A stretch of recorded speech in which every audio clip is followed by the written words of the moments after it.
semuanya, welcome back to my channel. Di video kali ini aku nggak akan baking kayak yang video-video sebelumnya, tapi aku mau menjelaskan beberapa perbedaan antara tepung terigu yang akan aku bawakan di video berikutnya. Nah, buat teman-teman yang baru aja belajar baking, mungkin ada beberapa hal yang belum diketahui dari perbedaan tepung tersebut. Simak terus ya video ini hingga habis. Seperti yang telah kita tahu, tepung terigu ini merupakan bahan dasar untuk pembuatan kue. Tepung terigu ini dibagi menjadi 3 kategori, yaitu ada yang protein rendah, protein sedang, dan protein tinggi. Kita akan mulai bahas yang pertama, yaitu tepung terigu protein tinggi. Di sini saya biasa pakai merek Cakra Kembar, di mana di logonya ini ada gambar cakra kembar. Tepung ini biasa digunakan untuk pembuatan roti, pembuatan mie. Kandungan protein yang terkandung dalam pro tinggi yakni sekitar 12-14%. Semakin tinggi kadar protein dalam tepung tersebut, maka semakin banyak juga gluten yang terdapat di dalamnya. Jadi gluten dalam tepung terigu adalah merupakan senyawa yang bersifat kenyal dan elastis. Jadi gluten ini sangat diperlukan dalam proses pembuatan roti agar rotinya dapat mengembang dengan baik. Selain merek Cakra Kembar dari Bogasari, ada pun beberapa jenis tepung terigu protein tinggi yang diantaranya ada lencana merah, tepung terigu komachi. Yang kedua, kita punya tepung terigu protein sedang. Di sini aku pakai biasanya tuh merek segitiga biru. Tepung terigu protein sedang ini serbaguna banget untuk segala macam makanan. Bisa untuk bikin bolu, muffin, pancake, dan lain-lain. Kandungan protein yang terdapat di sini biasanya berkisar antara 10% sampai 12%.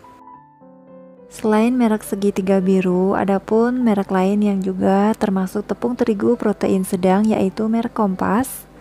Ini juga tepung serbaguna dan merek Sania.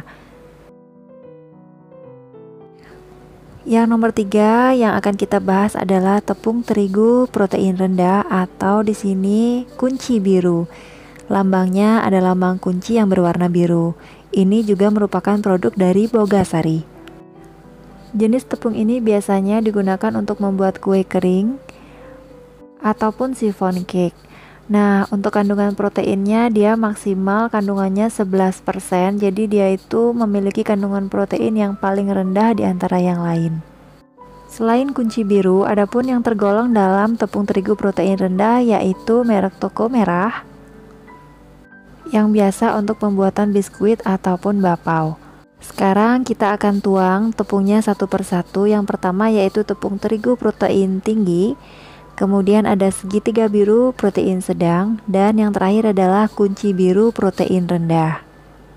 Setelah dituang, kita akan mencampurnya dengan air, lalu diuleni dengan tangan sampai benar-benar tercampur rata.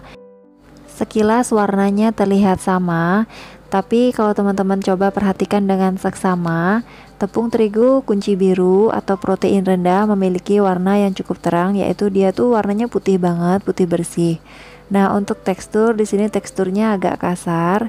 Yang ini yang pertama saya ambil adalah tepung terigu protein tinggi. Memiliki tingkat gluten yang tinggi dengan daya serap air yang tinggi juga. Sehingga ketika kita membuat adonan dia akan mudah kalis elastis. Untuk yang kedua yaitu yang segitiga biru, memiliki tekstur yang kering dan tidak lengket, memiliki tingkat gluten yang sedang dan daya serap air yang sedang. Biasanya tepung ini digunakan untuk membuat adonan yang membutuhkan fermentasi seperti donat, bapau, muffin ataupun cake. Untuk jenis yang ketiga yaitu tepung terigu protein rendah, merupakan kebalikan dari antara dua tadi. Jadi tepung terigu protein rendah memiliki daya serap air yang rendah banget dengan tingkat gluten yang rendah juga. Jadi adonan yang dihasilkan biasanya cenderung renyah. Kita akan melihat perbedaan gluten yang terkandung di dalam tepung tersebut dan tingkat elastisitas yang berbeda. Sekarang langsung aja kita akan uleni menggunakan tangan. Setelah tercampur rata, nah ini dia hasilnya teman-teman.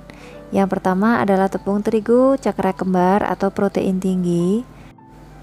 Kita pipihkan adonan kayak gini, kita akan mulai melihat elastisitas dari tepung tersebut. Ketika mulai dipipihkan dan direntangkan, adonan ini sangat kenyal dan elastis, tidak mudah robek. Ini menandakan kandungan gluten yang terkandung dalam tepung terigu ini sangat tinggi. Kemudian yang kedua yaitu tepung terigu segitiga biru atau pro sedang. Ketika ditarik dan dipipihkan, dia ini sudah terlihat agak robek. Jadi tidak selentur yang pertama ya teman-teman.